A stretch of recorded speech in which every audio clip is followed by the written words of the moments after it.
Well, everyone, let's go ahead and take a look at the Apple Watch Series 11 and see how it compares against the Apple Watch Series 9 and see how both of these particular watches pretty much compare. Now, the thing I will definitely tell you between these two types of watches is that they're both very good. They both bring a lot of stuff to the table. And if you're going to go through and use something like an Apple Watch Series 11 or an Apple Watch Series 9, these are both very good types of watches. Now, if you want the best one, go for the Series 11. But if you want to save some money, the Series 9 might still be a pretty good option too when it comes down to it. So we'll take a look at it throughout this whole entire video. But if you want to go through and pick up either a Series 11, Series 10, or Series 9, links will be down in the description below. You can get them from there, and you can help support the channel at the exact same time. Now, starting off with the outside of both these particular watches. Now, between both, this is the thing I'll definitely tell you, the Series 9 and the Series 11, both bring a lot of cool stuff to the table. The Series 9 is going to be giving you a 45 or 41 millimeter size for the front display, which is actually a really good type of design. It has,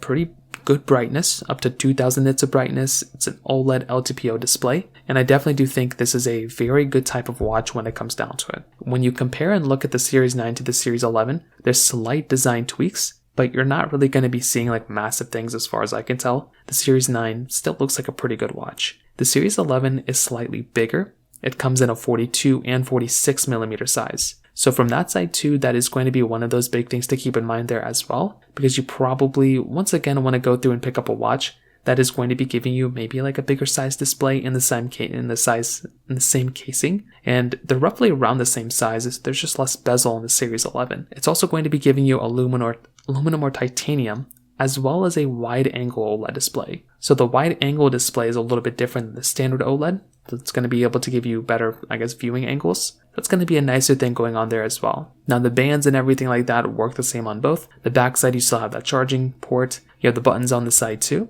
And this type of, layout, these types of watches still give you a really good type of experience when it comes down to that side, which is always really nice to have. Now, when it comes down to their features inside, they both share a lot of similarity. They both have hypertension notifications, ECG applications. They both have blood oxygen apps inside. They both give you sleep tracking, sleep apnea notifications. You get vitals apps inside, emergency SOS mode. You do get an improvement with the durability. You do get depth gauge to 6 meters. With a water temperature sensor. The Series 9 doesn't have anything like that. And you also have a 5G chipset inside of the Series 11 as well, which is another really nice thing to have. And the Series 9 unfortunately does not have 5G, but you can still get the cellular option when it comes down to it. With battery life, the Series 11 is giving you up to 24 hours of battery life, where the Series 9 is up to 18 hours. And the chipsets are also slightly different as well. The Apple Watch Series 9 is giving you the S9 chipset inside, where the Series 11 is giving you the S10 chipset. They both give you the same type of wrist flick gesture, double tap gesture, those types of things. So there is a lot of overlap when it comes down to that side,